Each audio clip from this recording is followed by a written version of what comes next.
Hey, the boys is back. The boys is back. Potting again. Let's go.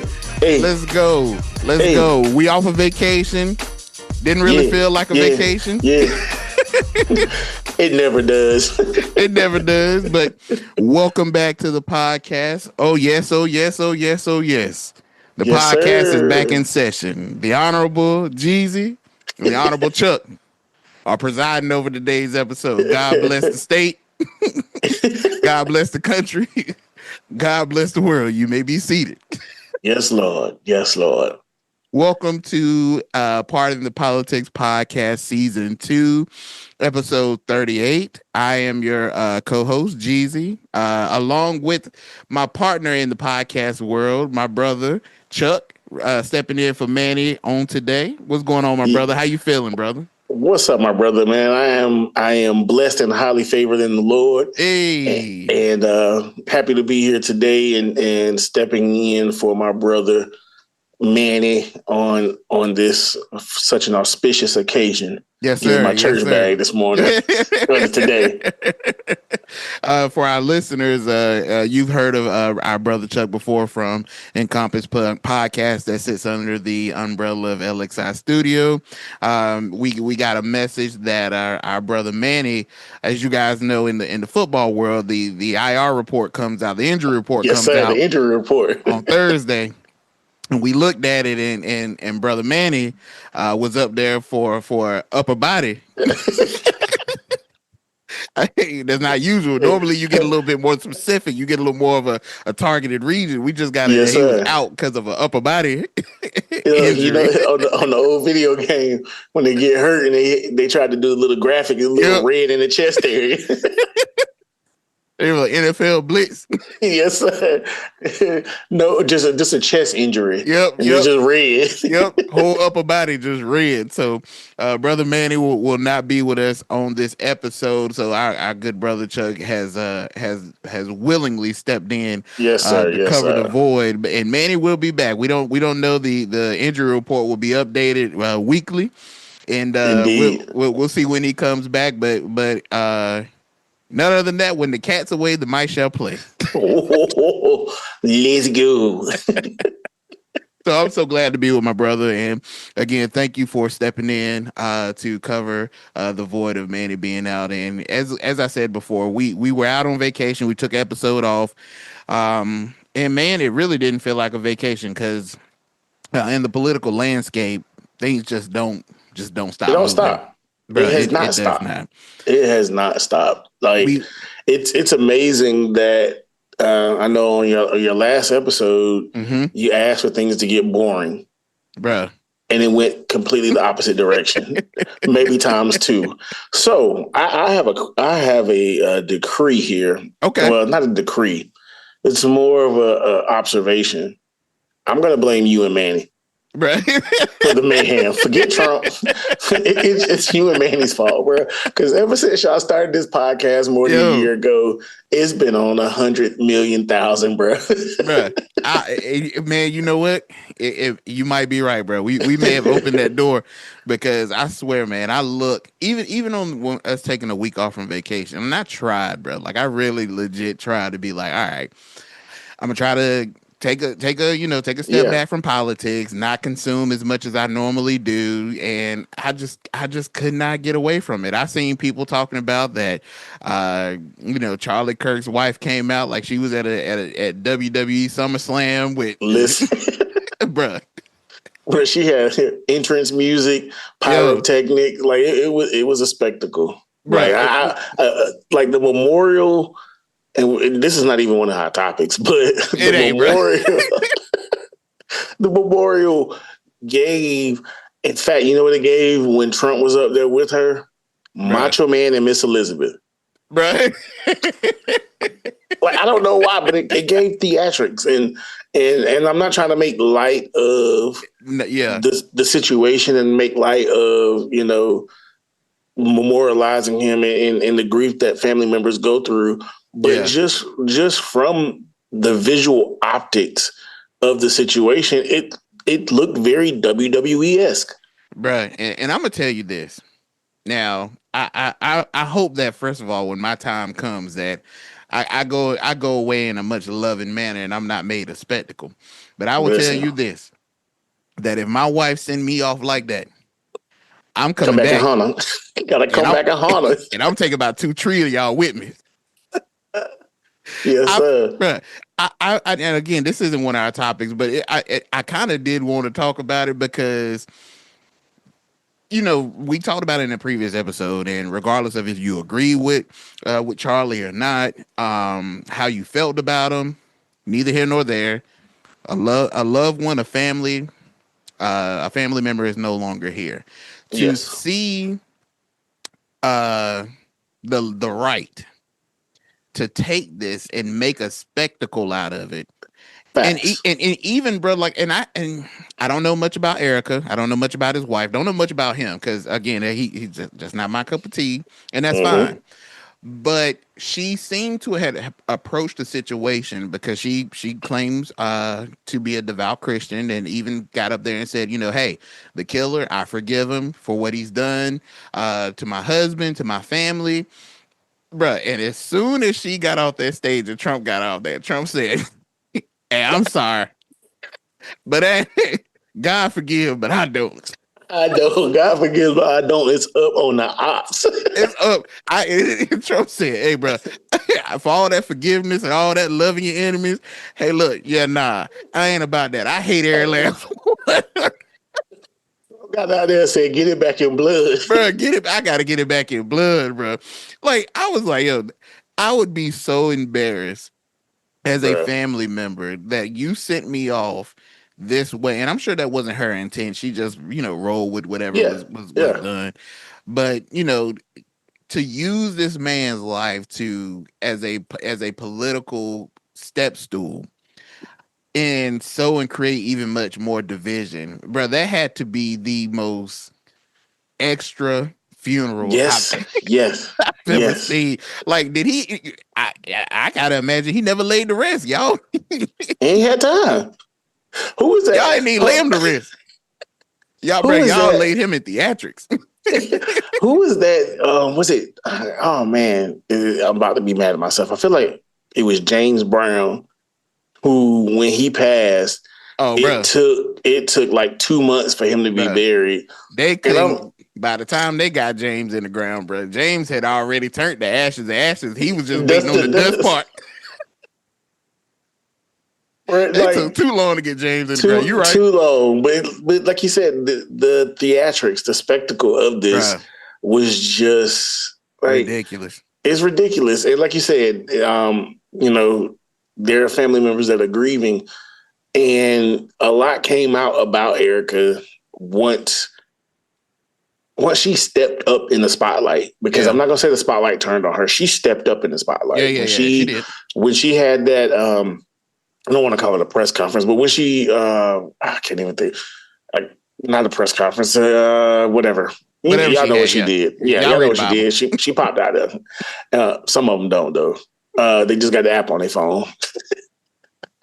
Anyway, Facts. when she stepped in the spotlight, and I wondered Mm-hmm. how the memorial service would play out, Yeah. because like I said, more started coming out about her, Mm-hmm. and it came out that she was in the Miss USA pageant, if I'm not mistaken, Yeah, yeah. the She one that was. Trump owns. And that immediately told me, uh-oh, Mm-hmm. uh-oh. And we're not going to go down Bruh. that whole Put y'all of 10-4 hats down. yeah, put them down. This is Not not the yet. time. It'll come, but this is not the time. But yeah, I wasn't expecting the level of theatrics that we got, but I was expecting something to happen. Bro, I was put in a awkward position because I was sitting in my office at work, and a buddy of mine came over and said, "Hey, you see the Charlie Kirk Memorial?"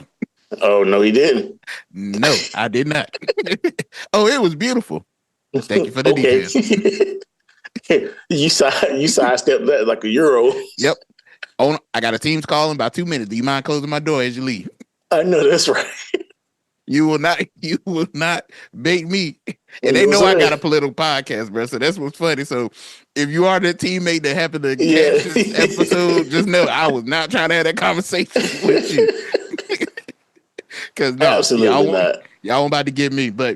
Uh, but yeah, shout out to the Charlie Kirk's wife and the stand she took because I did have to big her up, bro. Now whether she's telling the truth or not, that's not for me because I don't have a heaven or hell to judge you in. But I No, did sir. appreciate that she took the stance of forgiveness because at the end of the day, that if you are a believer of Christ, that's what you should do, regardless And of that's what the what's gonna get situation you may be. in them gates. That's the only thing. That's the only thing that's gonna get your ticket, which is crazy, bro. Cause now my mind is connected dots. Cause Trump a Hey. couple of weeks ago was talking about how he worried about trying to get to heaven. He must obviously don't know, as he said, he ain't read 2 Corinthians. Or what was that in DC where he was out there and did that photo op in front of the church Bro, with a with the Bible Bible upside upside down? down. I He told you they don't clearly read the don't know. Bible. He don't read, bro. He do, and he don't have the app on his phone.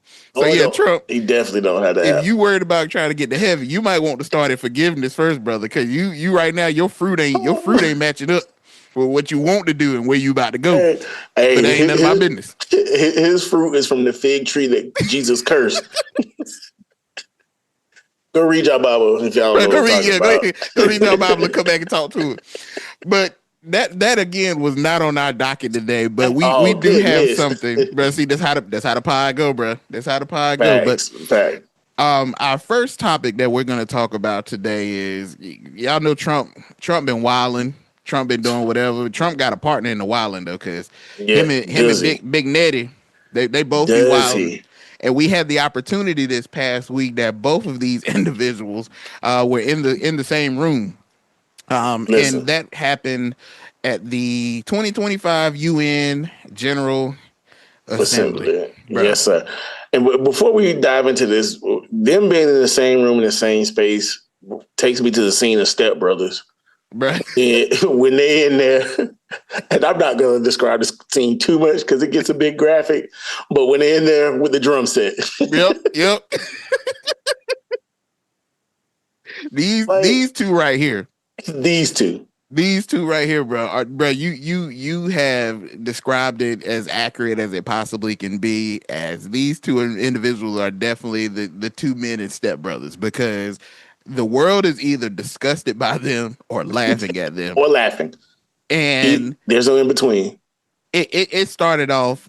Well, first, before I get into Trump's speech, because Trump obviously talked, which I don't know why, but he had issues. Bro. He had issues with his teleprompter.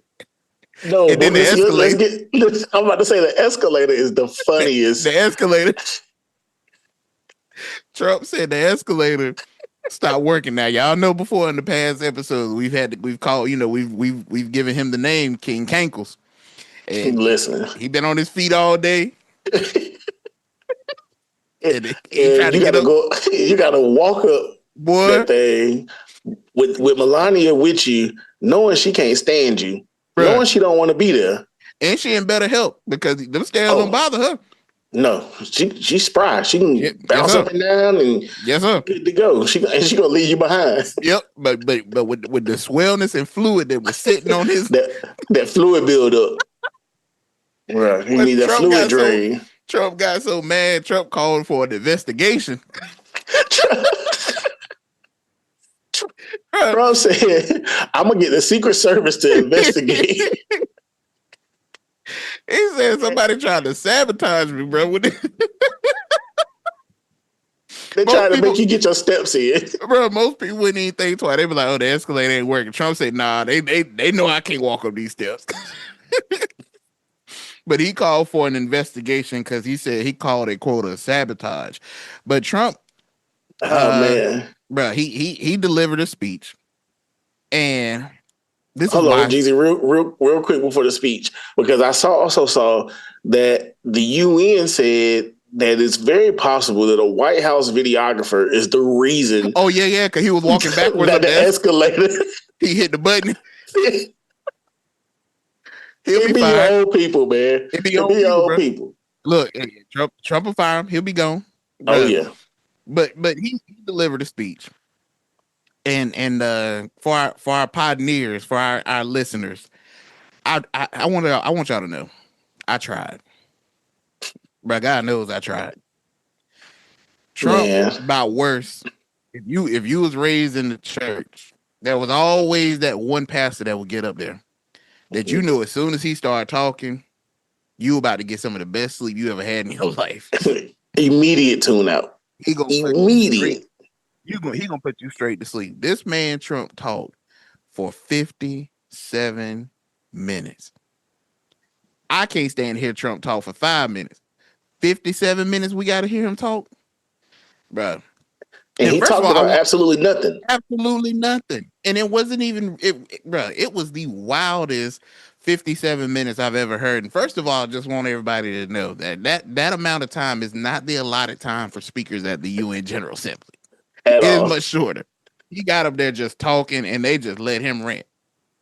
Somebody should have gave him that music, that awards music, bro. Just start playing music and they just walk him off because he was talking about absolutely nothing. And his speech was just aggressive, it was combative, and it just talked about a number of things that just didn't make sense. First thing that he said that was crazy was that he told basically that a bunch of these leaders that their countries were going to hell. And Listen. one of the reasons were because of their open borders, were going to kill their countries and their countries were going to hell. And then I started thinking when he said that, Chuck, well, if everybody closed their borders, then where everybody going?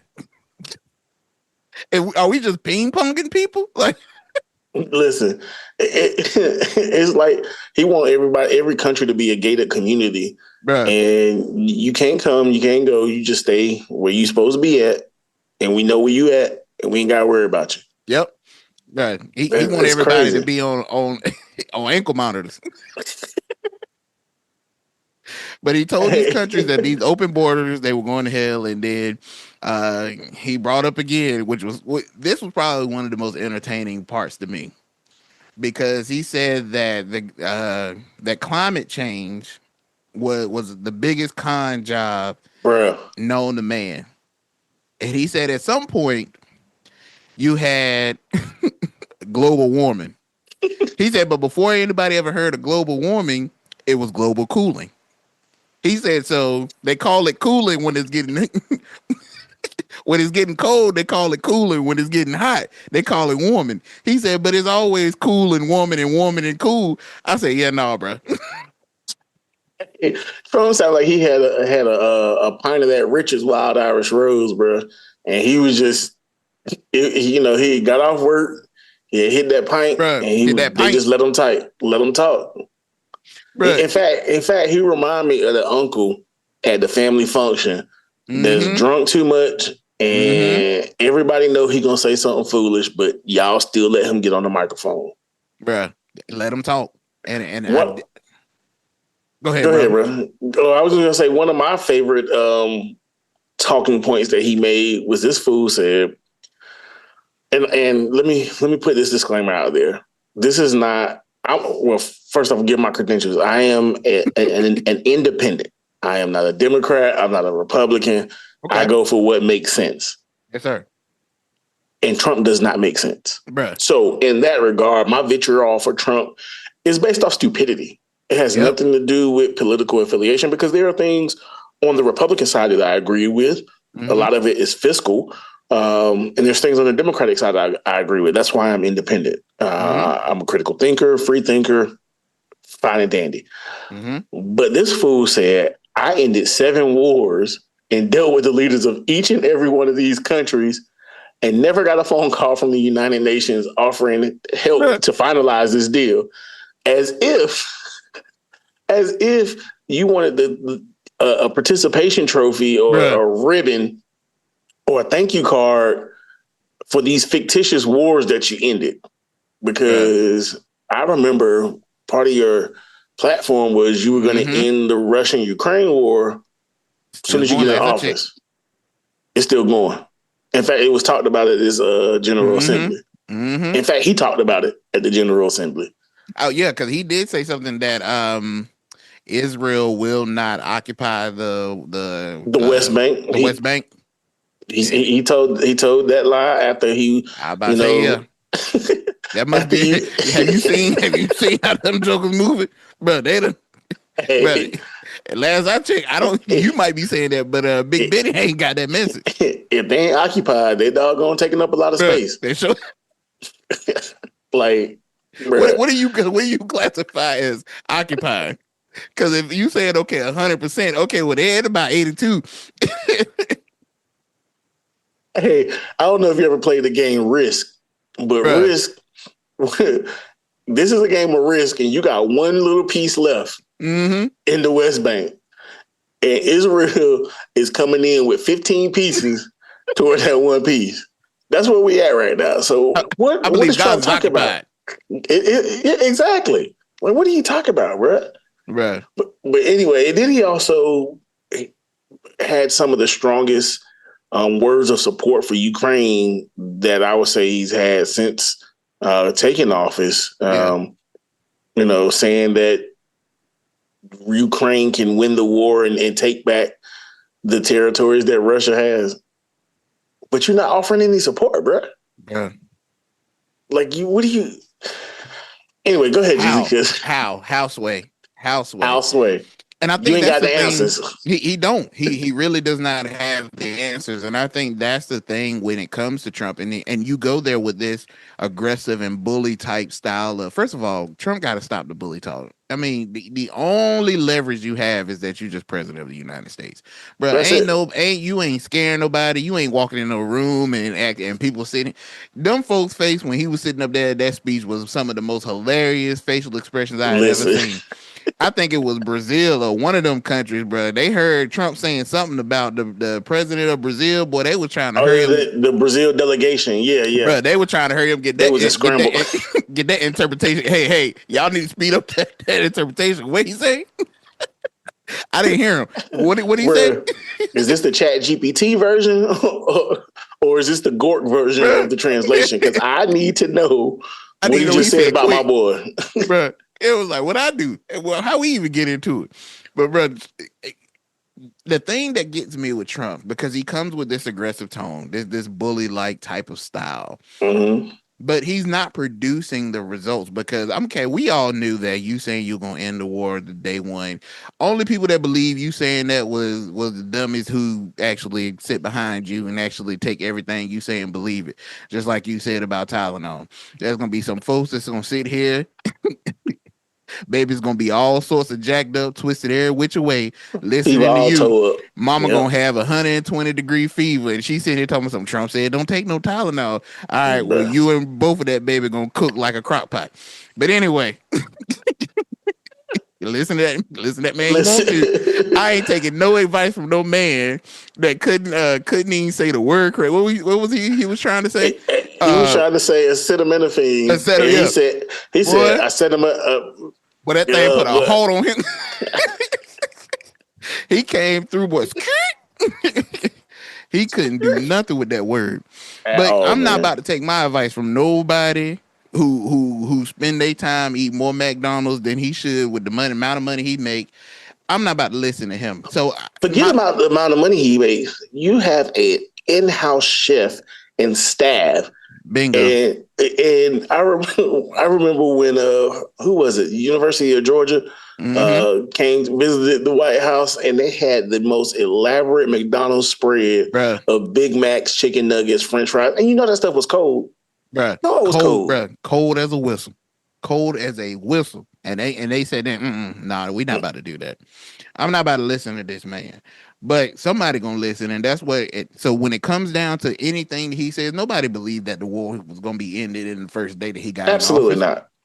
But what is your path to getting it done? Because right now it seems like you the ping pong ball.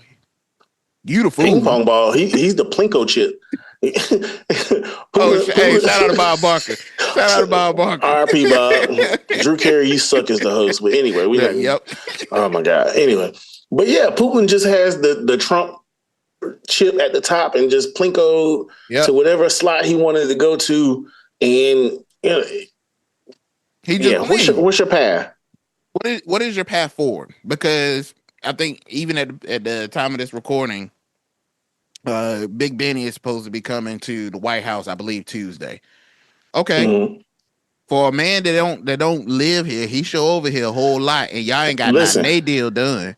Listen, Big Benny be over here like it's vacation time, and I'm gonna just hang out with my boy Trump.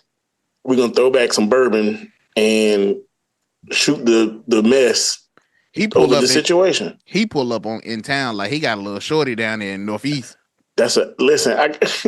I'll take it back to doggone, when was that? I think it was 2014. I got married, right? Mm-hmm.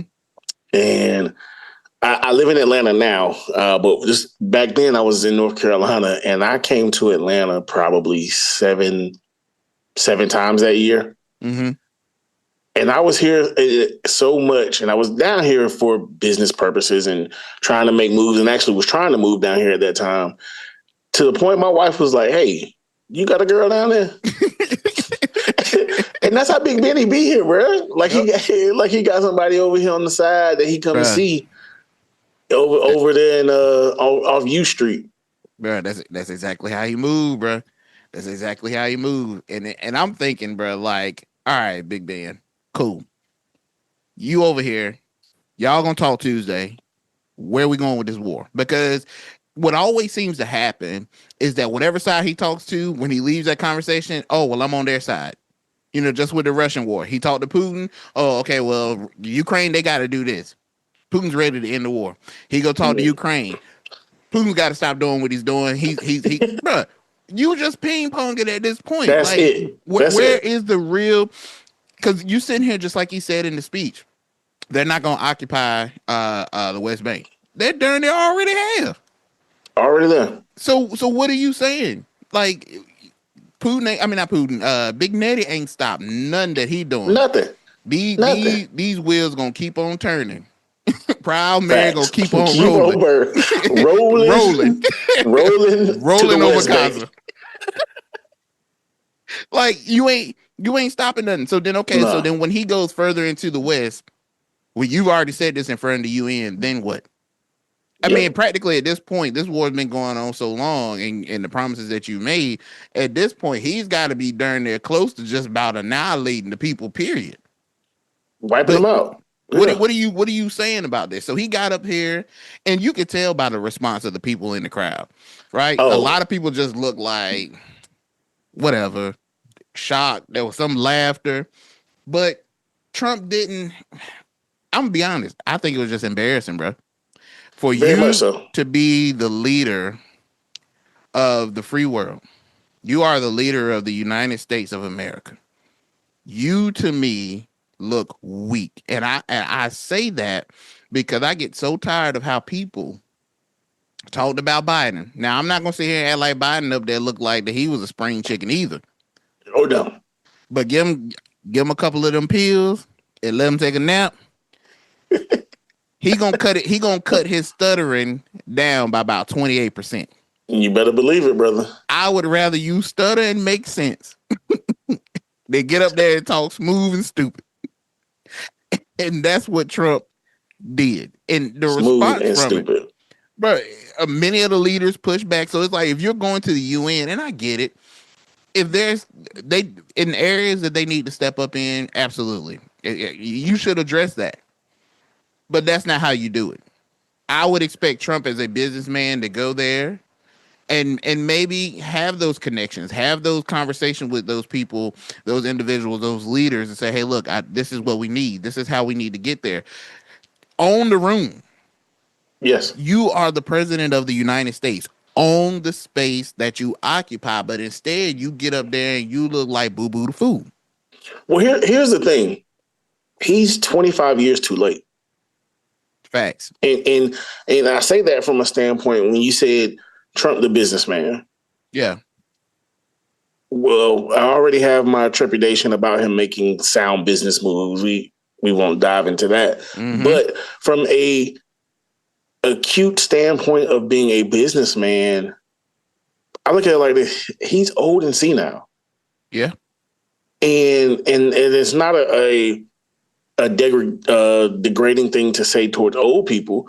It's a degrading thing to say that he's shown that he's at a senile state, and so to the world, they're looking like, how can you all elect this bumbling, rambling, senile man to the highest office who holds so much power, and he doesn't show any astute level of savviness, of business acumen. Like, you're living off of glory. Yep. You're acting off of the yesteryears. It's much like you and I, for example. Mm-hmm.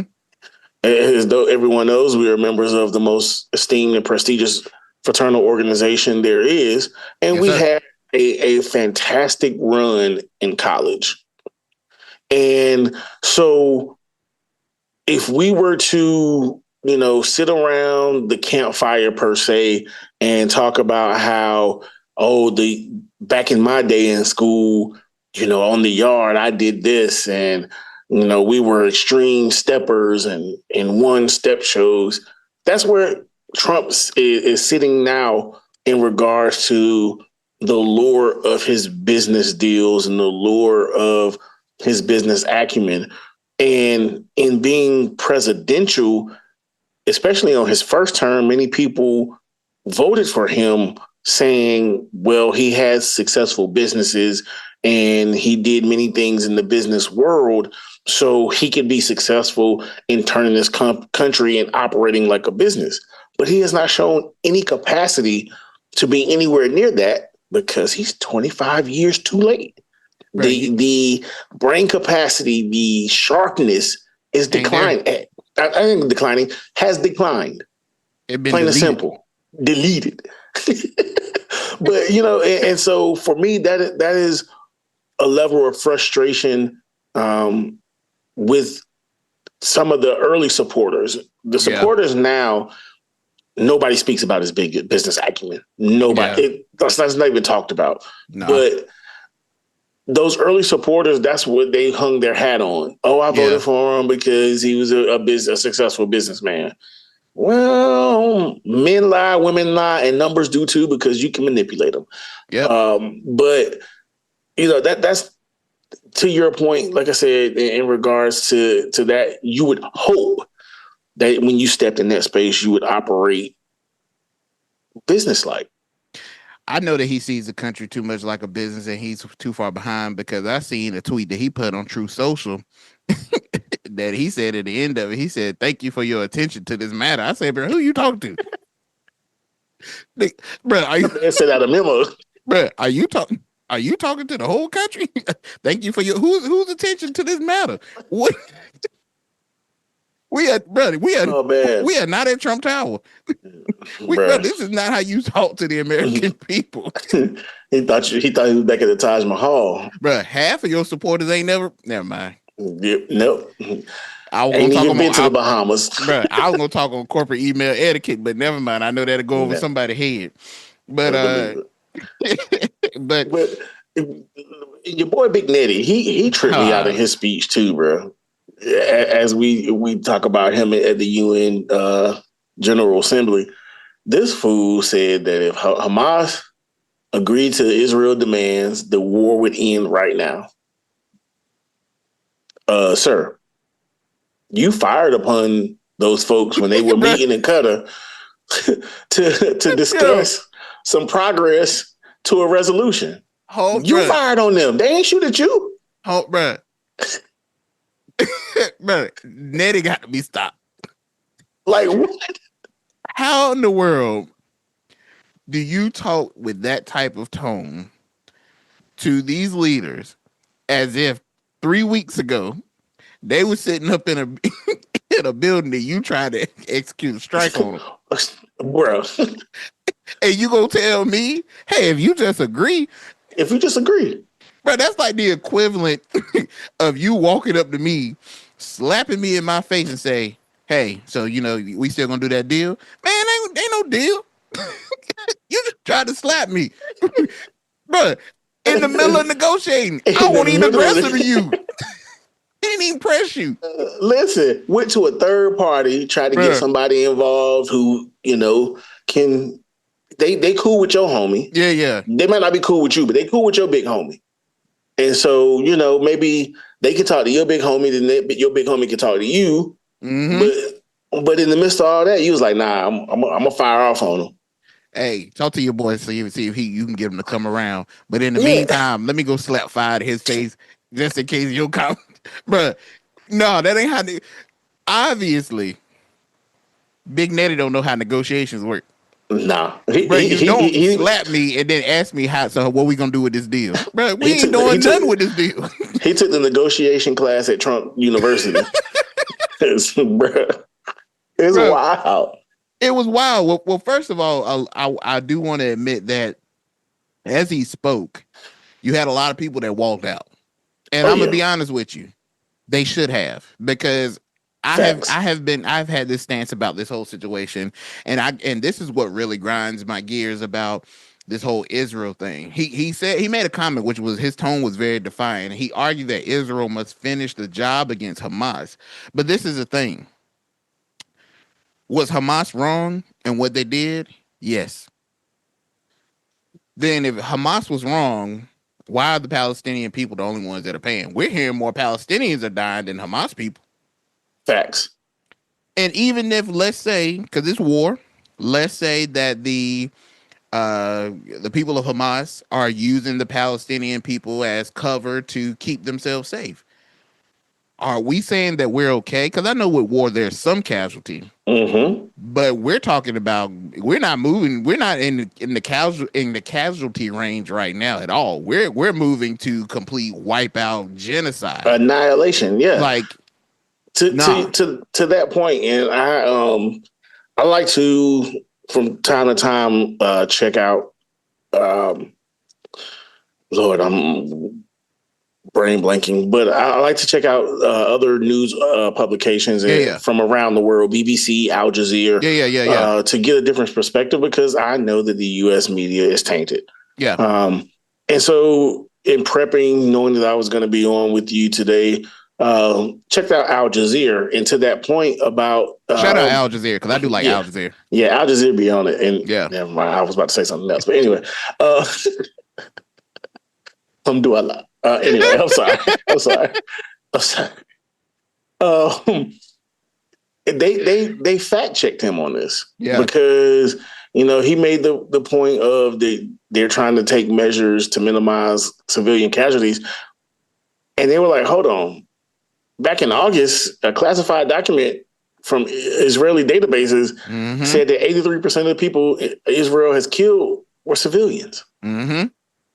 How are you trying to avoid killing the civilians? And then wasn't it the video of the reporters being bombed?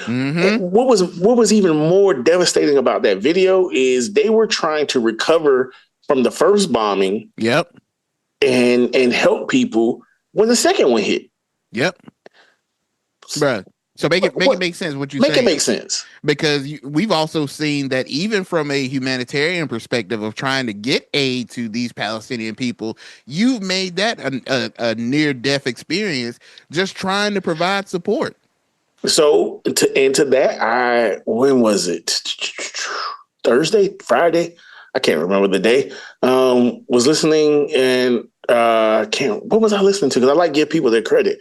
But I was listening to something, and it talked about how a couple of countries, I think it was France and somebody else, are sending warships to help guide some of these humanitarian vessels that are headed toward Gaza, because they've been attacked by drones. Right. Where are these drones coming from? Tell us. Where are they coming from? So I know these warships were coming. France, the UK, and a couple other countries have recognized Palestine as an established state, and so they're sending these warships to help these humanitarian vessels get to Gaza. But why do warships have to guide people who are harmless. Not attacking Harmless. you, Not attacking, not coming with weapons. Nope. They're coming with lawyers and doctors and aid and humanitarian aid workers. But you sending the drones to attack them, bruh. Which I want to make this known, and this is why I have such an issue with how Benjamin Netanyahu has been handling this war. And I think I may have said it on a previous episode. He does not see the Palestinian people as people. Oh no.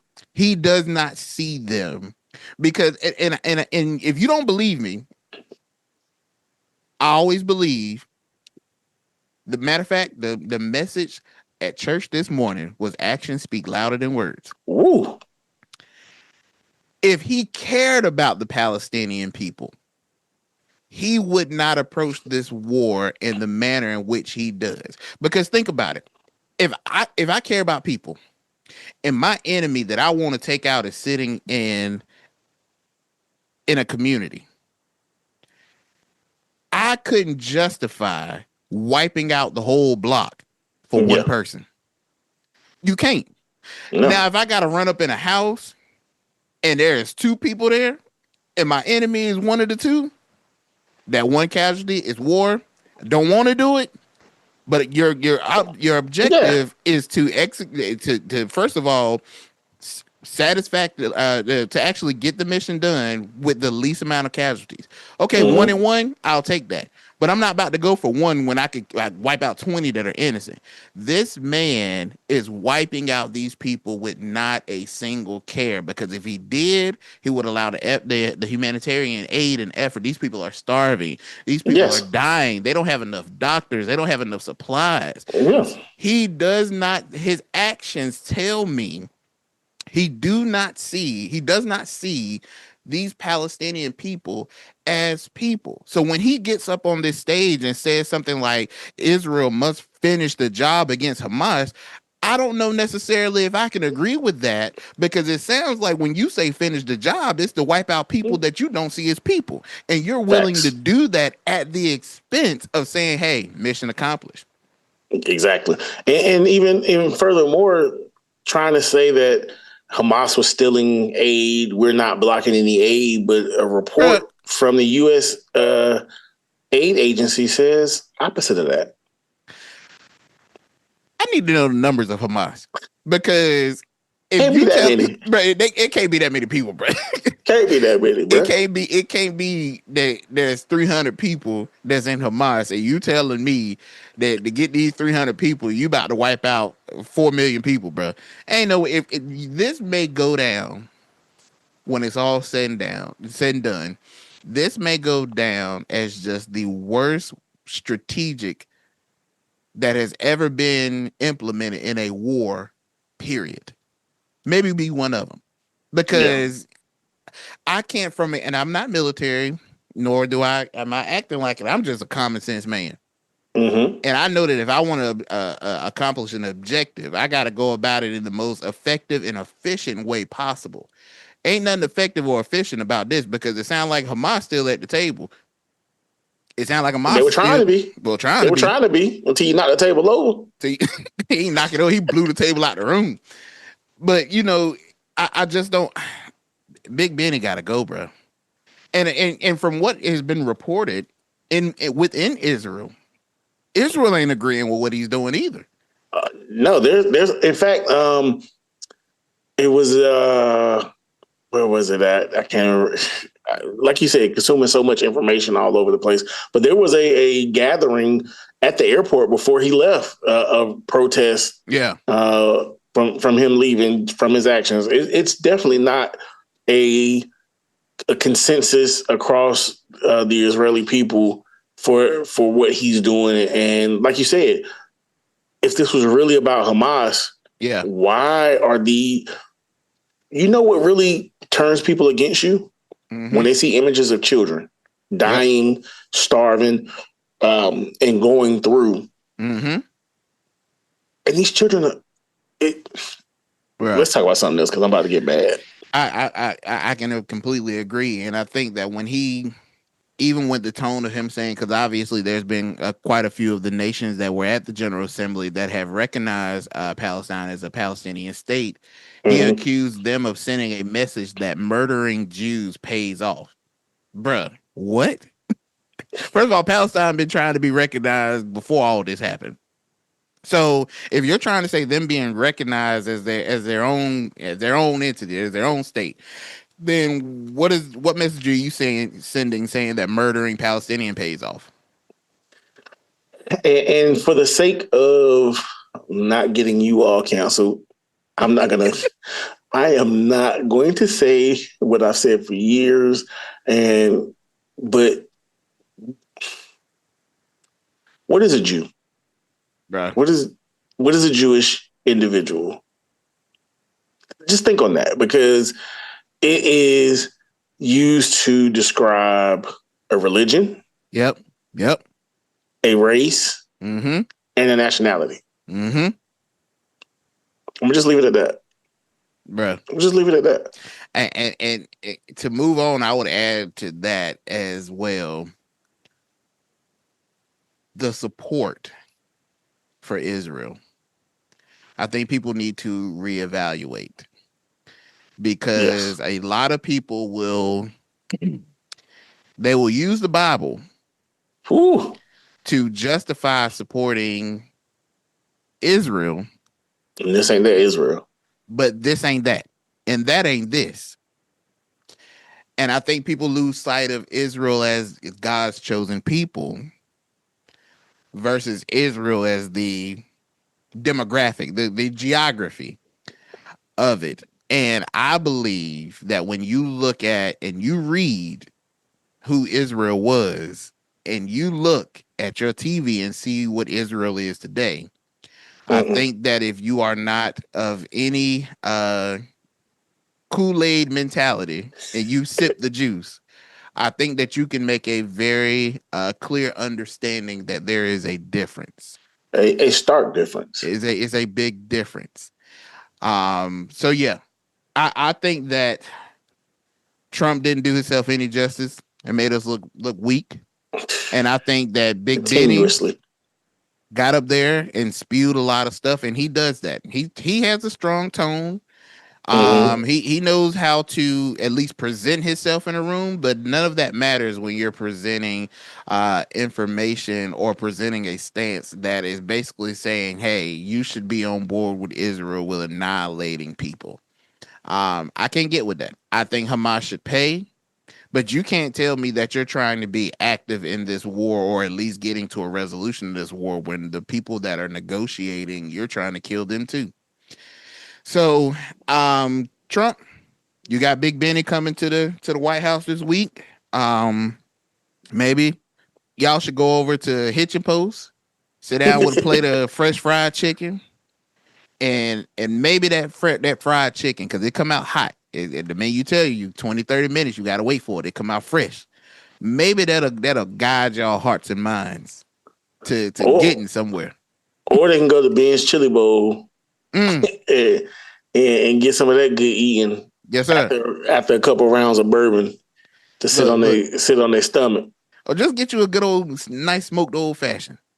That'll do the trick. That'll do the That trick. But that but but that'll Donnie, belly you right on out. you gotta get off of that you gotta get off of that McDonald's. And Big Benny, you gotta get some sense about you because right now I'm gonna tell you right now you losing it. Y'all both are Yes. losing it, and this ain't gonna work. But neither one of them I felt like walked away with anything good to take back to their countries. I think that both of them, if anything, just made matters worse by spotlighting their issue and the deficiency that both of them have and what currently is taking place in the world. So we'll see what happens coming up this week And and see brother, where it goes. before we move off this, I do want to give one more gripe. Okay. My gripe is the visa being denied of the Colombian president because now you about to make it hard for me to go back to and hang out with my cousins in Colombia, bro. Like, but anyway, yeah, that Bro, they got to chill out, bro. Gotta chill You're out, man. doing too much. You're doing too much. Too much. Way too You gotta much. cool it now. Well, Oh of course, man. bro. Of course, there is no cooling for Trump because, Nope, because he's still doing stuff. bro. 2 days later, couldn't even land back in the United States. Good. He's been applying some pressure to the Department of Justice. And there were rumors, and I believe that the Attorney General of Virginia resigned because of this matter. And then there was a report that between officials at the DOJ, they didn't feel comfortable with what Trump was pressuring them to do, but they cracked. And on the 25th of this month, they have indicted James Comey.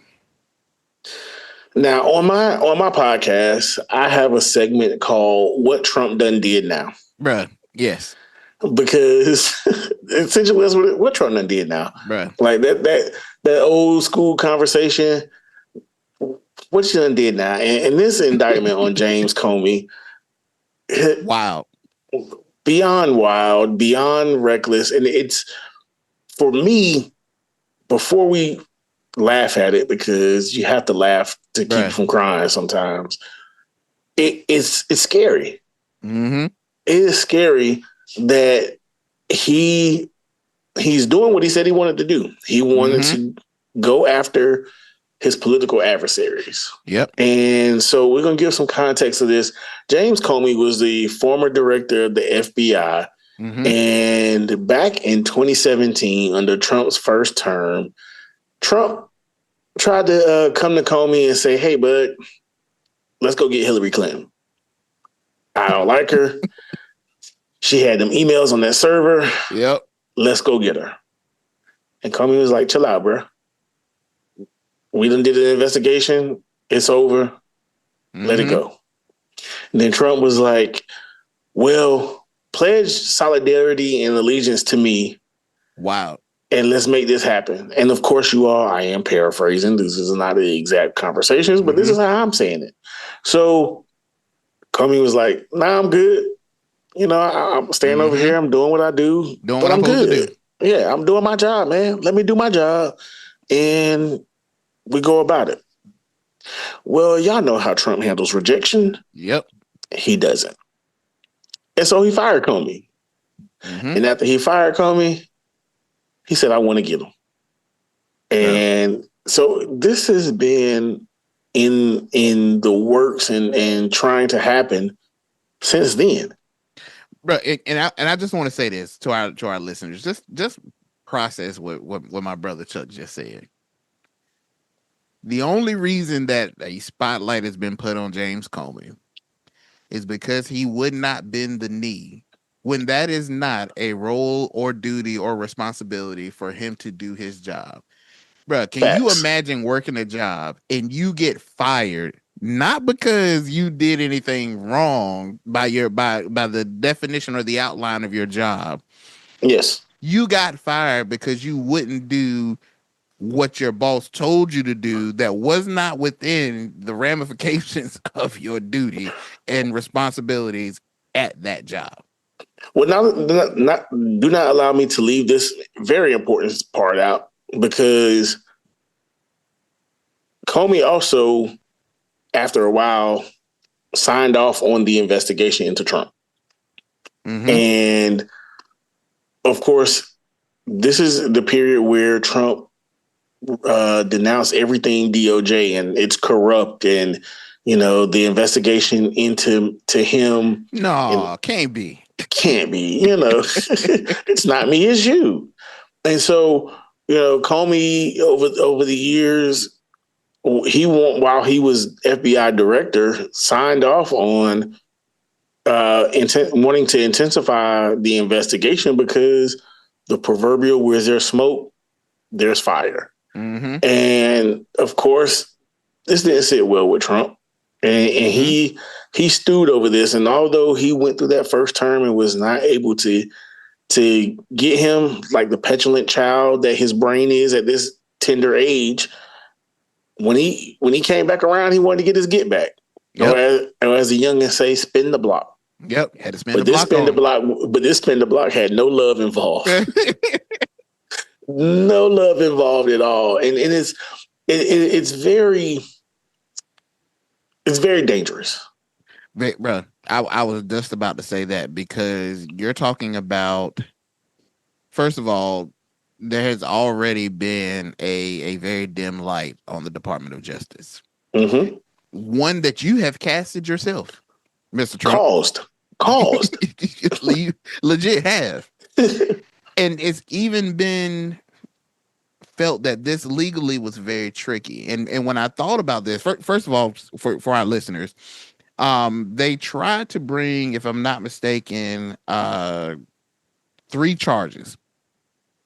One of them they declined, but the 2 counts are making a false statement to Congress. Yes. And then obstructing a congressional proceeding. Now, I want to pause there. This is all stemming from Russia's interference into the 2016 election. Correct. Neither one of these charges mean that it didn't happen. You're just trying to say, really, that this all stems from him basically allowing the information to leak. Don't mean that it didn't happen. It didn't. Listen, you can only prove what you can only say I'm guilty of what you can prove. Which is crazy because this whole thing has been that it's a lie, but these 2 charges is just stemming from his 2020 Senate testimony about whether he ever authorized someone at the FBI to act as an anonymous source for reporters. So it ain't saying that he lied that it didn't happen. You're just saying that what he said about leaking it. You let the information out. You let the information out that I was a bad boy, bruh. And here's the funny thing, because I shout out to Reuters,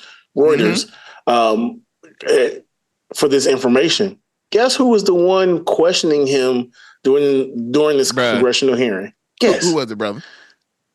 Oh, I'm a vacation in the time of crisis. Ted Cruz. Oh, bro. Ted Cruz was the one questioning him, and what Comey said was, "I stand by my original testimony." Mm-hmm. So no, simple as that. And so you're trying to go back and get him on this, and it's crazy because previously, when they wanted to get him for this and file charges back in 2020? Yeah. About this, not 2020, was it? Yeah, somewhere, whenever it was. It was previously. The attorneys at the DOJ was like, nah, this is not strong enough. We don't have enough. It's not worth it. So Trump, being Trump, when he got the chance to spin the block, guess what? We're going to get this lead attorney in the Eastern District of VA. We're going to pressure you to resign and get you up out of here. Yep. I'm going to put one of my puppets in. Yep. Now I got Bondi. Hey, make this happen. But even it's been reported that she felt iffy about it. But this is the danger. Yes, but you know how she's a puppet. She's gonna crack. She's a puppet. But this is the danger in this, and I think this is why previously it was something that was not pursued, because Trump, if you have now pressured them to do this. And I believe that this is supposed to be arraignment is set for October the 9th. So we're going to be on the lookout. We're going to put it on our calendar. But arraignment is set for October the 9th, which Comey has come out and said, hey, let's take it to trial. Let's go. Oh, I have something to say in regards to his statements when you finish, because Comey a bad boy. Bruh, yes, sir. Yes, sir. A bad boy. But the danger in this, and I think that's what probably a lot of people have seen before they even gave this request any attention, is because let's say this gets dismissed. Let's say that this goes to trial and they don't win. Let's say that the motion's to dismiss because of the material or ambiguity. What does the department look like now? You already painted this picture as if they only go after their political rivals. You say there's no credibility. You pressure them into a situation that most feel isn't very credible, and they do it because you said it, boss. We're gonna do it, and then Yep. it doesn't get held up legally because you're not playing around with somebody who don't know the law. First of all, this ain't one of your this ain't Ain't one of one of, them. no, no. These ain't one of your this somebody that know what they doing, right? And he Yes. has welcomed on this challenge. If you can't hold up, bro, you that's a mean L to take, bro. But you know what's funny, and I want to give some contextual background for the listeners. Being indicted honestly means nothing Nah. because the structure and setup for an indictment, the prosecutor is the only one speaking. Number one. Number two, it does not take a unanimous vote. If they have 15 to 18 jurors on the grand jury, I think only 12 have to agree. And, you know, it doesn't even have to be, the burden of proof is nowhere near like it is for a trial. So, excuse me, getting indicted can, you know, it is what it is. But James Comey, like you said before, he's like, bring it on. And what people may know, but what Trump wasn't counting on is James Comey got some fire backing him, who's going to be his lawyer. His lawyer name is Patrick Fitzgerald. And Patrick Fitzgerald served as a U.S. attorney in Chicago. Patrick Fitzgerald is a Republican. Patrick Fitzgerald was a George W. Bush appointee back in the day. Patrick Fitzgerald is a legend and was retired, but came out of retirement because I am going to ride for my boy because you playing in our face. Like, he was a special prosecutor in the investigation into a CIA leak that brought charges against I. Lewis Scooter Libby. And if y'all don't know who Scooter Libby is, go look it up. Patrick Fitzgerald is nothing to play with. Right, and I want to say on yesterday, I seen that they have already put a motion forward for this to be dismissed on the grounds of national security. Right. And what that tells me is James Comey has something on Donald Trump that if it gets out, this could be a problem. Bruh, watch out. This could be a problem. Hey, so try Jesus, you not me. Try Jesus, don't try me. So either you want to sit down and we get over this. Oh yeah. Or we can play hardball. Bruh. So I like it. I like it. James Comey released a statement. Well, not a statement. He did I think he did a video, right? Video, yeah. Yep. He did a video. And he said, I have no problem. I'm ready for this. Others may be worried. I'm not worried. Rest assured. Bring it on. Look, James Comey said, blessed assurance. Jesus is mine. Jesus is mine. Over the forte. Oh, glory divine. Glory divine. Hey, Comey said, you might walk over here, but you gonna crawl back. Hey. Come on, Cletus. If you feeling froggy, leap. Hey. But yeah, this is not gonna be. This ain't no easy win. Nah, he should have maybe picked one of the little somebody else to play with. Yeah, you might want to have picked something a little lower on the tree than to play with James, because James ain't playing with you. He's not playing, man. He's not playing. I think this is gonna be very interesting, and I hope that we pay attention to how this looks. And I think it is important because depending on how this is handled, I believe this sets the temperature for how Trump will move forward with going after his political rivals. Because let's not be. I don't care if you're a Trump supporter or not. Let's not be stupid. We know this is exactly what this is. This is not about accountability. If we were worried about accountability, then Mike Johnson shouldn't be holding back the vote of the Arizona woman so that she can get in, because she's gonna be a decisive vote to get them Epstein files released. We ain't gonna talk about that. We want to talk about accountability, but we ain't gonna release no files. But okay, that's neither here nor there.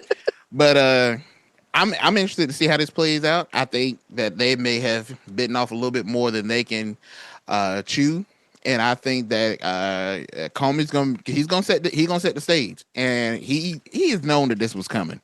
I'm Oh yeah, sure he was ready. He was he. ready. Comey had when he got fired. He said, "Okay, I got this little Mm-hmm, document right here in my back pocket." mm-hmm. I, Yep. in fact, you know what this You can reminds move me a of? certain way, brother, when you got that big joker. That's what I was about to say. It You reminds can me of move a playing certain way. spades. It reminds me of playing spades. You sitting here, you talking real big. Yeah, but you don't know. You don't know. I I'm got sitting that. over here. I got that Joker do say so. I'm about to set y'all off this table. He don't know.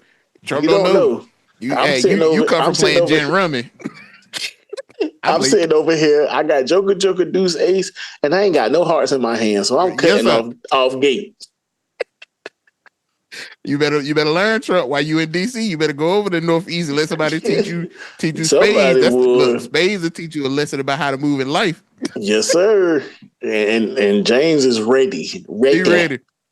So Like yeah, TD Jake said, get ready, get get ready, get ready, get ready. ready. Look, and I'm gonna have my popcorn ready because I hope James put on the spectacle. I hope he lay it out, and I hope that he show him, hey, look, you might want to rethink about trying to go after these political people because Yes, sir. you ain't ready. And one thing about it, and this is what Trump don't realize, you can talk that talk all you want to. You can go out here and say everything. You can sit here and throw all these little false act, but when you get in a court of law, So sir, you need facts. And we've facts. seen that so far, which I don't get about Trump because that man be losing in court. Stay losing. He want to always take something to court. He stay losing. Stay I losing. can't remember Stay last time losing he in won. court. Can't re- I can't remember last time he 88. won. The last time he 88. won, the Buick Grand Yeah. National was the leading selling car in the United States. Bro, sit down, Trump. Not the album. Bro, nope. Yeah, Well, man. I'm interested to see how this goes, and I think that it will set the tone for what the DOJ do. And I think that honestly, if they lose, which I suspect that they will, I think all this accountability and credibility that you talk about the DOJ, I think you could see that take a hit. And I'm gonna throw a wild card out there. Might be Pam Bondi might be hitting that getting that axe. Pam Bondi gonna get that axe, and then somebody else might be getting that axe. Mm, Big I word. bruh. Mm, Cause you play with him. Comey is like he you ready. said, he got that big joke in his back pocket and he's ready. Yep. So play with him. Hey, big bank, take a little bank. Yes, Let's sir. do it. Well, man, we'll see what happens. I'm interested to see how this will be handled.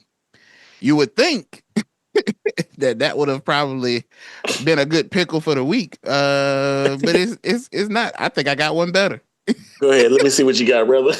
I think I might have one better. So as you guys know, we have reached that time of our episode where we have the pickle of the week. We got your pickle. We got your pickle. We got your pickle.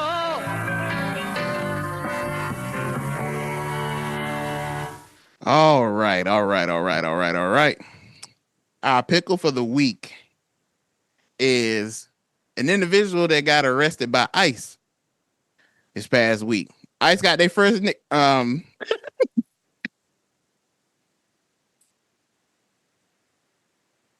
got their first black person. No Now I don't know. iced He might tea. he might not classify because I believe that he's from the Caribbean. He's from like Grenada, so he might be negro nunca Nigga, no black no no black. black. No black. Oh, Bro, but uh, on September the 26th, ICE arrested Ian Roberts, alleging that he was in the United States illegally, lacked work authorization, and was under a final removal order that was issued in 2024. Now, bro, I ICE says Roberts. First of all, hold on. I'm sorry. he had a final removal order. We ain't even heard none of these Hispanics That's my first time hearing that term. A In fact, final removal order. Now this is where this get crazy because I gotta get to the first part. I gotta get to the Roberts he got a job. And Roberts in 2023 had became the first black superintendent of Iowa's largest district. Bruh, he was the man. Now, first of all, shout out to our brother Peel. Rest in peace, Peel. Long live Cookie Monster. Long live Cookie Monster. When he was out in Iowa, in Des Moines, Iowa. Yes, sir. I remember having a conversation with him. He said, "Hey, bro, ain't a lot of us out there. Ain't a lot of us." So this black man became the superintendent for the largest district in Iowa, and he ain't had his papers right.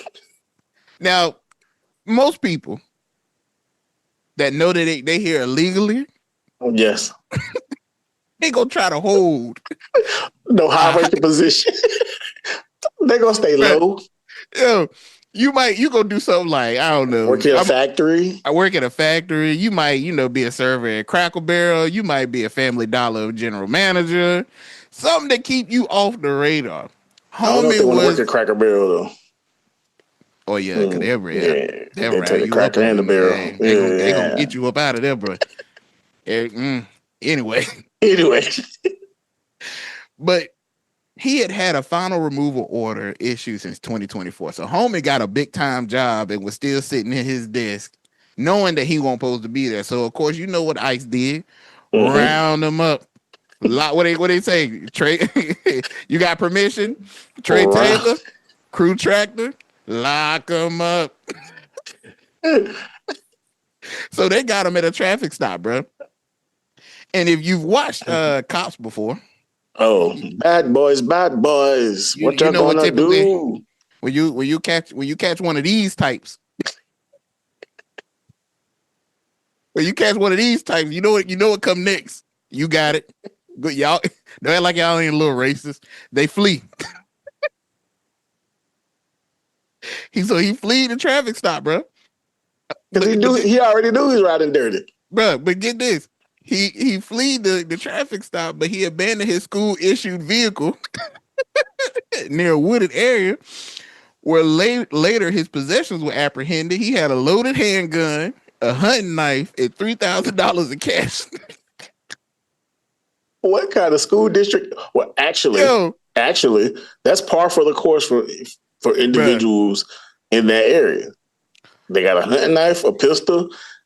Bruh. I don't know about the cash on hand, but that's crazy. I'm confused. And I'm just gonna call a spade. In this white district that he was in, how in the world, out of all the negras, you could have hired in this position, you got this one. I got a question, but I don't know if I can ask it here.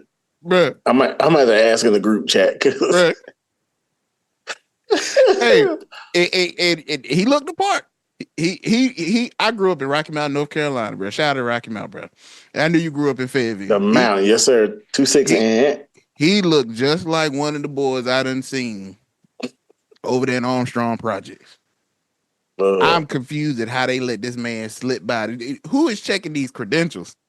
And this ain't the only state he's done work in. He been here. Oh, he been here. He been here. Bro, he's been in let me check my notes. He's been in Indiana, Maryland, and I believe he's been in California as well too. And get this, bro. Before he was in the education field, he was an Olympic track athlete. Bruh. I can't make it up. Cannot make this up. So he done got hemmed up. Out here trying to cosplay a superintendent. Illegal. But you know what? I wonder how well that school district was performing. Hey, look. If they were doing well, you might have to let him go. Just get his papers right. But you know what? What happened? I wonder who he pissed off. Oh, bro. Never mind. He had to. You know exactly. We know who he pissed I off. can't tell you who it was, but I know what they look like. Because all this stems from is he pissed somebody off. He pissed somebody off, and they dropped that tip. And they said, "Hey, he ain't from here. Look into him." Yep. Which you were moving too greasy anyway, because if you already know you got already, we done seen ICE arrest probably about 150,000 folks. I'm just throwing a number. Yeah. Ain't not now one of these people we seen them him up. Have I ever heard of a final removal order? Boy, what kind of mail is that? Listen, you getting? They got the wrong address for you. Got a letter in the P.O. box. You got they say, bro, I can see a final notice for payment. I can see a final notice before eviction. I can see a final notice before we turn they cut their lights off. A final notice for you to get out the country. Oh, bro, that's crazy. Wild. But you know what she looked like? She looked like that woman who called the ICE on the people at the factory, bro. That's gonna cause Georgia to lose billions of dollars. Yep. Like, yeah, who did you piss off, bro? Bro, well, he's definitely in the pickle, and we might have to come back and update later on once we get some more information, because the Iowa school district might be in the pickle as well too. And them babies can't pass them get them integrated testing scores up, and them scores start dropping. Y'all might be in a pickle too. You should let that man alone. Bring them back. It probably was one of them parents who. Never mind. Yep. We know them parents. Little Johnny won't doing too well. You want to blame it on the school? Might be, but you ain't involved as a parent. Listen, I'll always say on Facebook, I get tired of seeing people comment about how their children behaving, and I know how you behaved in school. Number one, and you couldn't read out loud in class, so I don't expect your children to do good in school either, because you can't help them with their homework. I don't think no parent got, and I speak as a parent who is the president of my daughter's PTO, and let me tell you, you ain't got no business being worried about the curriculum when you can't work the curriculum yourself. Don't worry about the book they trying to read when you can't read the book that you telling them not to read. What I'd advise you to do, never mind. That ain't here. What was the don't find it? 1-800 ABCDEFG. Bruh, like my grandma used to say, thank you, Holy Ghost. Lord, guide my lips. Thank you, Holy Ghost. I ain't gonna see it. Man, but yeah. Look, that is the conclusion of our episode. You guys always know that at the end of the episode, we give our spotlights of the week of things that we're going to be looking at that's coming up in this week, and kind of keeping a spotlight to seeing how those things turn out. So, brother, I'm gonna ask you: you got any spotlights for this week? Anything that you think we need to be mindful of? Yeah, and we didn't speak on it, and I'm kind of glad we didn't, because I don't know what direction we would have gone with it, but. My spotlight this week is this large convening of high-level military officials at Quantico that Pete, I need a bottle, Heg said, send a message through Signal. Can I get a refill? Well, yeah, and at first when he called all these high-ranking officials from across the world, not just in the U.S., but everybody. So if you out of the country, you got to report in. Everybody. That's wild, bro. And these people have schedules that are set and things set based off of, if you don't know, I'm from Fayetteville, North Carolina, a very military town. I'm not military myself, but I have several family members and several friends who have gone up the ladder in the military. And there's once you get higher and higher, for sure, there's a very detailed structure to your schedule. And it's very regimented. Well, these generals and high-ranking officials have a very regimented schedule, and then all of a sudden you want them to abruptly drop, and you're coming from way across the world, so you have to prep and plan to get to Quantico for this meeting, and you were not told what it was about. But then it came out yesterday, I want to say, that this meeting may just be for show. Right. There's no real national emergency. There's no real substance. We're going to take a picture and post it to social media and show a sign of strength that we have all of these military heads in one place, which is kind of a security issue. If you are going by normal protocol, you don't want all these people in the same space at one time. Like it's very interesting to me sometimes to see JD Vance and Donald Trump at a function together side by side. Mm-hmm.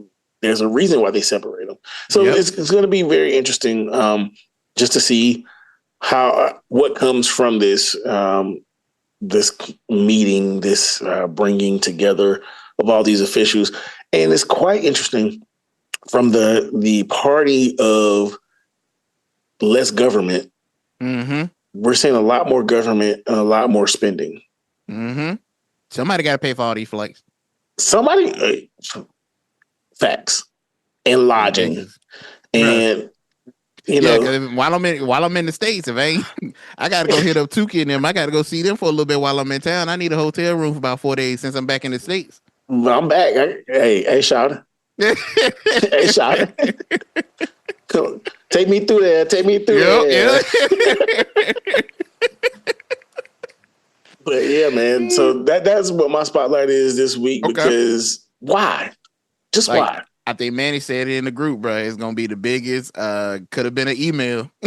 Meeting that we've ever seen. The greatest could have been an email. No, it couldn't have been an email. The greatest, you could have sent this message on Signal in the history of the U.S. Like you want to be secret about the meeting, and you sit there and send everything else on Signal. No, I'm like, bro, you know what, bro? If I was one of them ranking officials, as soon as that me know with, hey man, let me I'll let you. We talk. Oh man, Pete Hegseth looked like somebody need to just grab him by the ear and twist it. Anyway, yeah, that's my spotlight, brother. All right. Well, mine for this week will be that on the 30th. One day after, actually, it'll be a couple of hours after the episode, this release of the episode. We might be heading to a government shutdown. The current federal funding expires at midnight on September the 30th, 2025. And Democrats, for once, are trying to act bold and hold their ground on what they believe, which they want to see in the spending, which I believe is centered around healthcare. They're really adamant about that, and they want to see some of those changes. Before Donald Trump was going to have a meeting with top Democrats, then he canceled the meeting. But I believe that apparently tomorrow or today, they're going to actually have a meeting to see if they can get to a resolution before the government shuts down. But this is major because compared to past shutdowns, this one shapes up to be more aggressive because in the memo from the OMB, there will be calls for mass firing, not just furloughs, but mass firing for programs that are not aligned with the president's priorities. And we don't know what that could be. I'll say, what is his priorities? What are your priorities? Because clearly they don't seem to align with the American people. And then there's a talk of backdoor funding cuts. So that'd be withholding or delaying funds that Congress has already approved, which that is a problem.